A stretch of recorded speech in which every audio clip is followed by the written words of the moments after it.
What's up, everybody? It's your boy Phil Shock and then I say Jog here, and I'm not gonna lie to you guys. I actually was in the middle of recording this, and then my one opponent wanted to battle me because I thought because 8 p.m. their time apparently was around 2 p.m. ish time for me. So yeah, I didn't see that coming. But anyways, we are here now for the team builder. We're gonna kind of go over what exactly happened last week. Obviously we lost due to at the end toxic stall and stuff like that, but it was what it was. We go 2-2. We're -5 now, so we could still have a shot at making playoffs without making a shot at playoffs still. But we just got to be a little more careful around how the game goes and stuff like that. But we're gonna move around and stuff like that. But oh god, sorry, my mouth must a little dry or something like that. But basically, I talked about a few things, and I talked about transactions, so I'll quickly talk about it again. I dropped Ashgren for Tyranitar. I dropped Ashgren just because we weren't using effectively how well Ashgren could have been doing. Like, this matchup, Ashgren literally could pop off really, really well for us, but I felt like it sometimes forced that Scarf or Specs role, and I just didn't want to be in that role anymore. We did lose out on Spikes and potentially Toxic Spikes in the repertoire of hazards, but we did pick up a Stealth Rocker with Tyranitar, picked up another Dark type, plus picked up a typing we don't have in the team, which is Rock. I do probably plan to make one or two more transactions. I think by week 6, we can still make a grand total of 2 transactions. So I might make 2 transactions to benefit the Sand, or I might just make one to benefit the Sand. Who knows? But otherwise, I think Tyranitar is going to be a better fit of the team, and as you can tell, I'm already going to be bringing it to this matchup because it has a phenomenal matchup. So yeah, let's just go ahead and get into this team builder. We are going against the Glimsdale Gardevoirs, and this is a very interesting matchup here. But breaking down their team, they have Walrein for Alligator Side Guard, 10%, Silvally, which can have any form in the game by type wise. Mega Scizor, Whimsicott, Electivire, Victini, Beware, Beware. I'm sorry, I had to. Salamence and Roserade. Ooh. Looking at this match, it's kind of tough to call. Like there's a couple of things that can potentially still be brought that could be swapped out for, but there's also could be things that could not be swapped and could be brought back for. No one really knows, so it's up in the air. Who knows? You know? Oh god. But anyways, getting into this matchup here, it's kind of tough.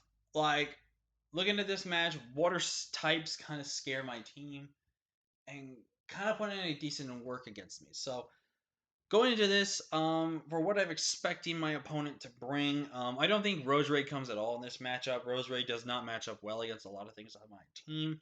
Salamence could tiny bit show up, but I don't really see it coming at all in this matchup because it just doesn't match up too well. And plus, he just gets hardwalled by Tyranitar and literally has to get Dragon Answers to outspeed some things on my team. And on the right switch and plus stuff certain things could wall it. I don't think Salamence is that good of a matchup. I could see a small percentage wise of it coming still, but otherwise it is. Beware's that 50-50, I feel like. Like, Beware is good in this matchup because it hard walls Tyranitar. And it can actually take a close combat from the Infernape on my team because of Fluffy. Fluffy giving it a defense boost, but making it weak to fire. And plus, regards to on physical sets with my Infernape, there could be a lot of things we have to be very mindful and very careful about. So definitely some big things to figure into what can be faced off against us going this week. But Victini, I do think has a good decent matchup against us. I don't know if it's going to be that strong against us, but it's definitely got the moves. But however, Victini's really kind of hard because it's got to have movesaw syndrome. I like it's got to carry a fighting move knowing that Tyranitar is coming. It's got to carry a fire move and know it has to carry a psychic move, and then it has to be putting itself into like, does it carry ice? Does it carry final gambit? Does it carry U-turn? Does it carry this or that? Like there's so many tough and hard choices for some teams to have to bring against us. So definitely something to point into consideration and stuff like that. Electivire, I think, has a very strong chance to show up. in this matchup as well. Electivire is a really good bond. I mean, Ice Punch, Electric Stab, Earthquake if need be, Fighting Coverage, which can be good against things like Porygon and stuff. Like, I could see like 3 attacks plus Volt Switch, like Ice Punch, Cross Chop, maybe Fire Punch as a way to kind of hit Rotom.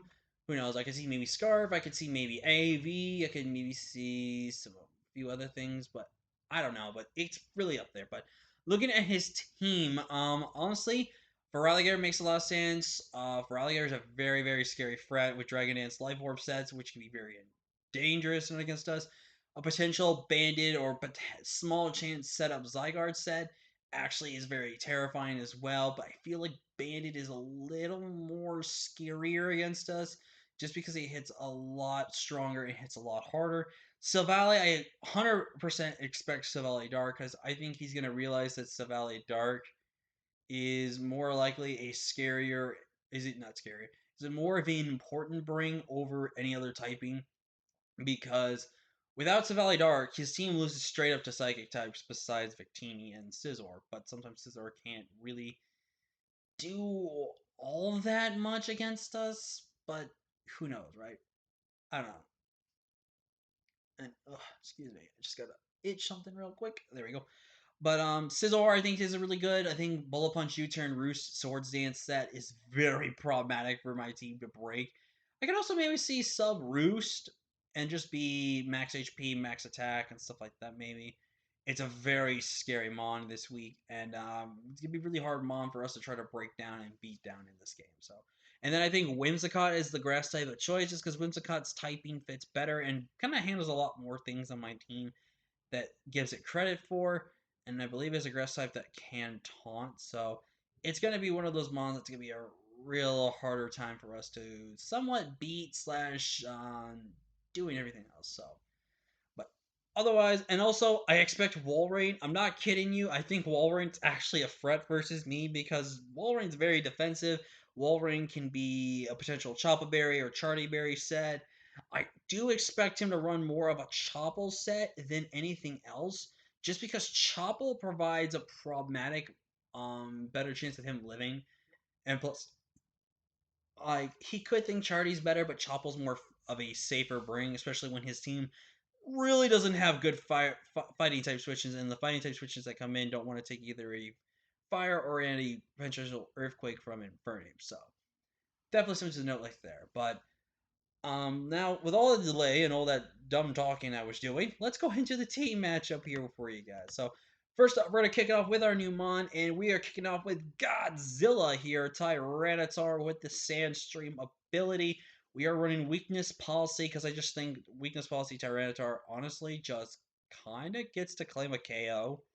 Tyranitar is definitely going to be an offensive threat this game versus any potential defensive or any kind of other somewhat sets we could do. Just because of the fact that I think Tyranitar offensively in this matchup really gets to just click buttons. We are running Crunch, Ice Beam, Fire Blast plus Rock Polish. The Rock Polish obviously for setup from speed. And the reason why I'm going Crunch and not adding a like Rock Stab, I'm just going guard, Dark Stab plus coverage is because I think Tyranitar honestly offensively just really needs dark coverage this matchup.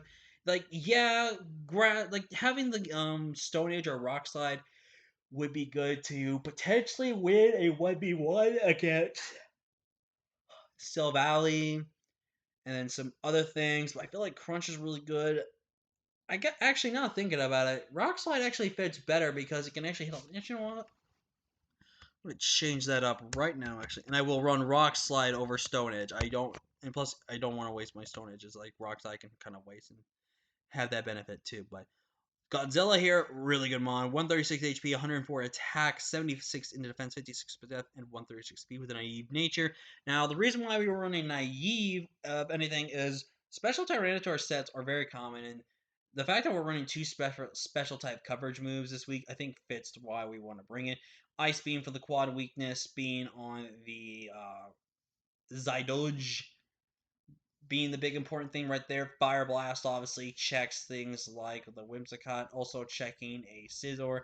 Basically, once my weakness policy pops, even with no special attack investment, Ice Beam and Fire Blast annihilate everything on his team. Like, once we get the weakness policy, whether it's Ice Beam or Fire Blast, 100% knocks out Whimsicott no matter what. Then this always knocks out Zydog unless it's Yachi Berry, which I really don't expect Yachi Berry Zygarde, especially when I do. I mean, I do have Glaceon, and Glaceon honestly wasn't too bad of a mon to bring this game.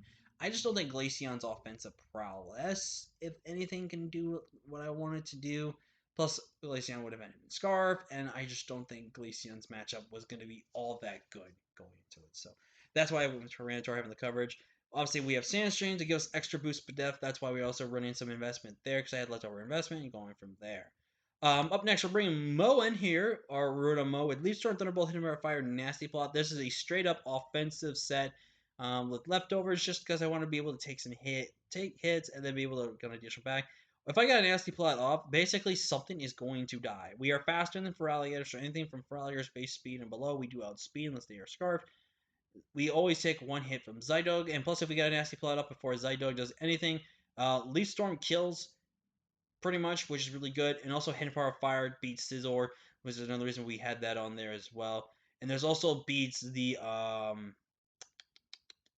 Whimsicott, which is also very important as well. So Rotomo can honestly help us win this game straight up if we wanted to. So big things to know with that. Obviously, if Victini comes, Victini's a little bit of a nuisance, but we have a lot of things to kind of check Victini in some regards. So big importance right there. We are running max HP for the bulk and 64 in special attack to give us some offensive prowess. And like I said, we have enough speed to make sure we're fast enough for Feraligatr. So unless Feraligatr gets a D-Dance up, it can't outspeed me. So that's very important to know right there. And we are now bringing the dunk. And I'm not gonna lie to you guys, even though we haven't done work with Porygon 2, I've actually kind of enjoyed using Porygon 2. Just because I think Porygon 2 is more interesting, provides good defensive coverage, utility, and stuff like that. So just a really good mon overall. But we are running Recover, Hidden Power, Fire, Trick Room, and Tri Attack. We are going to kind of risk it this week and run Download. And the reason why I want to go Download this week, instead of maybe something like Trace, which could be slightly beneficial because of Prankster, but I lean towards more of Download just because if I get that boost in special attack, I can just freely click Hidden Power of Fire. I can freely click Tri Attack and do a lot of work. Literally, his team has 0 switch-ins to Tri Attack, and the only switch into that is being their um Mega Scizor and then Hidden Power of Fire nuking that thing. I think and I'm not gonna run any speed. I'm pretty sure because if I run speed, I'll be slower than it in Trick Room, and plus I just want to be able to just hit that thing hard. We are running a bit more physical defensive invested this week than special, just because I feel like Porygon 2 puts in a ton of more work as a defensive mon rather than special. We have a giant chunk of Spadef though for that reason, and we are running max HP because obviously max HP helps give us the maximum value of bulk, which is very important. So I really feel good and feel proud about the set that we are bringing with Porygon this week. Up next, we're bringing River, my low tick this week with Toxic Recover, Skull, and Ice Beam, kind of standard. Max HP, 136 defense with a bold nature and 116 speed F 4 and special attack. I made this thing a little more physically defensive, but has a lot of speed F because it's naturally speed F bulky. But it's definitely going to be one of those mons that we're going to need once the Flame Ward activates. Once Flame Ward activates, this thing honestly cannot just die. It'll just live hits and go from there. So I'm really excited about that. And I think Milotic honestly can do so much for us in this match once that thing pops. Like that Flame Ward pops, like we can beat Zygarde with this. We can be able to prevent any toxic shenanigans. I really excuse me. I really think Milotic is going to be a fantastic defensive pivot mon that can really put in a lot of good pressure for us this game. We're bringing Ruby finally in this matchup. Ruby is a very interesting and brought out mon in our Mega Latias. So Ruby definitely puts in some good work. Sub Roost with Mystical Fire and Dragon Pulse because there's literally no Fairy type on this man's team. So Dragon Spam is kind of free against him, which is going to be very important. So, but Mystical Fire is only there for Scizor and also kind of for the Whimsicott as well, so we don't lose that thing. Sub Roost literally was a no downside break. I could have brought maybe Roost Calm Mind, but I think Sub Roost literally just helps so much. We're in max HP, 40 defense, 16 special defense, 100 speed, and 100 special attack modest nature, we are running the tiny bit of speed just to make sure we're faster than Feraligatr, because I don't want Feraligatr just to be faster than me and just be able to hit me hard, potentially killing me. But I think Mega Latios, honestly, with this set can do a lot of work actually and can put in a lot of good offensive pressure. And that's when at least we're bringing Lancelot here with the correct spelling, because apparently we were spelling it wrong with an A instead of an E. I don't know, but we are running Roost, Ironhead, Brave Bird, and Taunt. Dual Stab literally kind of just clicks buttons against my opponent's team and doesn't do really anything and what it regards to, but looking at it, Roost plus Taunt is really, really good. Roost to keep me alive, most likely. Taunt for any defensive Pokemon. Or if we're faster in some things, we can make sure we taunt them so they can't set up against us. So big importance is right there as well. But overall, I think Corviknight is going to be a really good, important defensive pivot that we need for this team. And I think Corviknight, honestly, with its dual stab, puts in a ton of work. So that is our team for DDL week 5. Hopefully, we could be able to get back on the winning track, because if we lose this game, we have to win out to make playoffs. If we win this game, we could still afford that one loss, but we don't really want to take the loss anymore. So, thank you all for watching. If you guys enjoyed, leave a like if you haven't already. Subscribe if you're new and join the Fish Soccer crew today, and I'll see you guys next time. Peace.